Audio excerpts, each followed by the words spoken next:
नमस्ते प्यारे विद्यार्थियों। आज हम इस वीडियो में पाइथागोरस प्रमेय पर आधारित एक क्वेश्चन है वो हल करेंगे।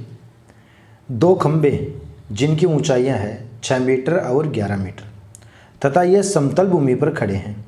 यदि इनके ऊपरी सिरों के मध्य की जो दूरी है ना वो 13 मीटर है, तो बताइए दोनों खंभे एक दूसरे से कितनी दूरी पर गाड़े गए हैं। तो दो खंभे हो गए ना, तो दोनों ही क्या है, एक समतल भूमि पर गाड़े गए हैं। तो एक जो खंभा है उसकी जो हाइट है वो 6 मीटर है। चलो इस खंभे को हम नाम दे देते हैं यहाँ पर ए बी। तो ए बी की हाइट तो हो गई यहाँ पर 6 मीटर।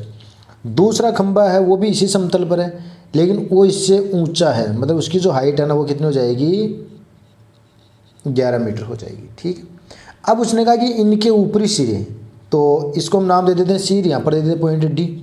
ऊपरी सिरे कौन से हैं, बी और डी। तो बी से लेकर के डी तक की जो दूरी है ना क्वेश्चन वाले ने वो कितनी बताइए, 13 मीटर बताइए। यहाँ से यहाँ तक कितनी है, 13 मीटर है। तो बताइए दोनों खंभे एक दूसरे से कितनी दूरी पर गाड़े गए हैं, मतलब ये वाला खंभा और ये वाला खंभा एक दूसरे से कितनी दूर है, मतलब यहाँ से लेकर के यहाँ तक की दूरी आपसे पूछी गई है, मतलब ये वाली दूरी आपसे पूछी गई है। तो इस क्वेश्चन में आपसे क्या पूछा गया है, AC, यानी आपको बताना है कि AC है ना वो किसके बराबर है। अब पाइथागोरस प्रमेय के लिए समकोण बनना जरूरी है, और समकोण तो बनना है, लेकिन वो त्रिभुज भी होना चाहिए ना। अब होने को तो ये जो खंभा है वो समतल के साथ 90 डिग्री का कोण ही बनाएगा, और यहाँ वाला ये खंभा ये भी समतल पर लंबी होगा तो ये भी 90 डिग्री का कोण ही बनाएगा। लेकिन यहाँ पर ट्राइंगल कहाँ बना, त्रिभुज थोड़ा ना बन रहा है, ये तो एक चतुर्भुज बन गया। क्या बन गया, चतुर्भुज बन गया। और जिसमें भी AB और CD समांतर भुजाएं हैं, क्योंकि दोनों लंब होता है ना एक ही आधार पर, एक ही तल पर डाले गए लंब हमेशा क्या होते हैं, समांतर हो जाते हैं। तो फिर हम क्या करें, तो हम क्या करेंगे कि ये जो पॉइंट B है ना आपका, ये इस खंबे वाला, इससे अपन क्या करेंगे, AC के समांतर रेखा खींच देंगे, या यहाँ से इस सामने वाली भुजा पर अपन एक लंब डाल देंगे, ये लो। यानी हमने यहाँ से कितने डिग्री का कोण बना दिया, इसके ऊपर 90 डिग्री का कोण बना दिया। तो यहाँ पर बनने वाला कोण भी 90 डिग्री का होगा। अब ये 90 का तो ये भी तो 90 का होगा कि नहीं होगा, क्योंकि एक जो रेखा होती है और उस रेखा के एक ही साइड में बनने वाला जो कंप्लीट कोण होता है ना वो 180 का होता है, यानी 180 डिग्री का होता है। इन्हें हम रेखीय कोण कहते हैं। तो हमने यहाँ से भाई 90 डिग्री का जो कोण बनाया तो 90 का होगा, तो 90 का ये भी होगा ना। अब इसमें देखना ACEB में ये भी 90 का, ये भी 90 का, ये भी 90 का।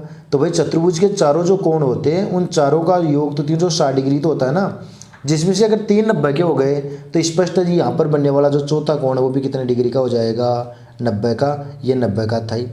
अब किसी भी चतुर्भुज का यदि प्रत्येक कोण 90 डिग्री का हो जाता है ना तो वो क्या बन जाती है, एक आयत बन जाती है। तो यहाँ पर आपने एक तो रचना कर ली, ठीक है। और रचना करने के बाद में हमें पता चल चुका है कि ABEC एक आयत है। अगर ये आयत है तो आयत की आमने सामने भुजाएं हमेशा आप जानते हो बराबर होती ही है, ठीक है।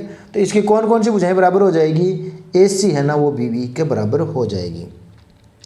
तो यहाँ कौन आयत बन गई, यहाँ पर ABEC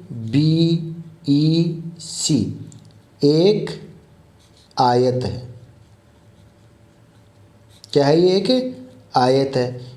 क्यों आयत, क्योंकि इसका प्रत्येक कोण 90 डिग्री का है। इसका जो प्रत्येक कोण है ना वो कितने डिग्री का है, 90 डिग्री का है, ठीक है ना। अगर किसी भी चतुर्भुज का प्रत्येक कोण अगर आपको 90 डिग्री का दिखाई दे रहा है तो वो सबसे पहले आयत बन ही जाएगी, ठीक है। उसके बाद में वो वर्ग की संभावना बनती है, लेकिन सर्वप्रथम वो आयत। अगर ये आयत है तो आयत के आमने सामने एक भुजा बराबर होगी ना। तो इस आधार पर अपन कह सकते हैं कि जो AC है ना हमारी वाली AC वो किसके बराबर हो जाएगी, BE के बराबर हो जाएगी।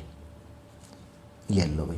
तो अब चाहे AC को ज्ञात कर लो चाहे BE को ज्ञात करो, हमारा काम तो हो जाएगा, क्योंकि BE अगर 15 का आएगा तो AC भी तो 15 का आएगा ना, लंबाई दोनों की बराबर हो जाएगी। तो अब वो वहाँ पर बन गया समकोण त्रिभुज। कौन सा, BDE एक समकोण त्रिभुज बन चुका है। तो आप यहाँ पर लिखेंगे त्रिभुज BDE एक समकोण त्रिभुज है। क्या है, एक समकोण त्रिभुज है। भाई समकोण त्रिभुज है, कौन सा त्रिभुज समकोण हुआ, BDE समकोण हुआ ना। तो इस पर 90 डिग्री का कोण कौन सा है, तो 90 वाला तो ऊपर बना हुआ, तो इको काट दो ना, बच गया कौन, BD। तो ये जो BD है ना ये वाला, ये क्या कहलाएगा, इसके अंदर कर्ण कहलाएगा। तो इसमें आप पाइथागोरस प्रमेय लगा सकते हो। और पाइथागोरस प्रमेय क्या होती है, वो होती है आधार का स्क्वायर प्लस लंब का स्क्वायर इक्वल टू होता है कर्ण का स्क्वायर।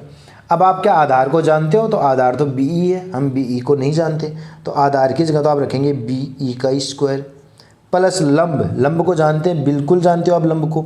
अब आओगे सर कहाँ जानते हैं, हम तो नहीं जानते भाई। ये ए बी ई सी एक आयत थी, आयत की आमने सामने की भुजाएं बराबर होती है ना, तो ए बी कितने की थी, 6 की थी ना।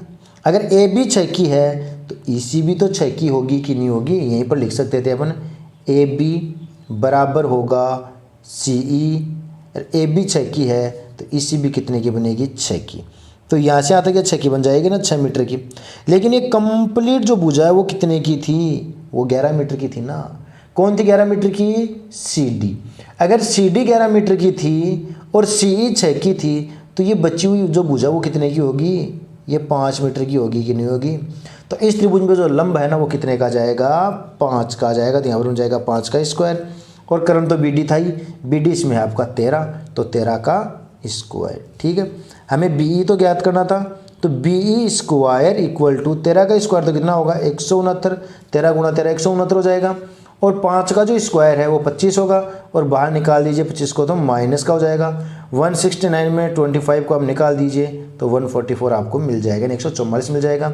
हम यहाँ पर बी ई का उठा देंगे स्क्वायर, और जैसे आप बी ई का स्क्वायर उठाओगे तो दूसरी तरफ आपको रूट में मिलेगा। और 144 का जो रूट होता है ना वो कितना होता है, 12 मीटर।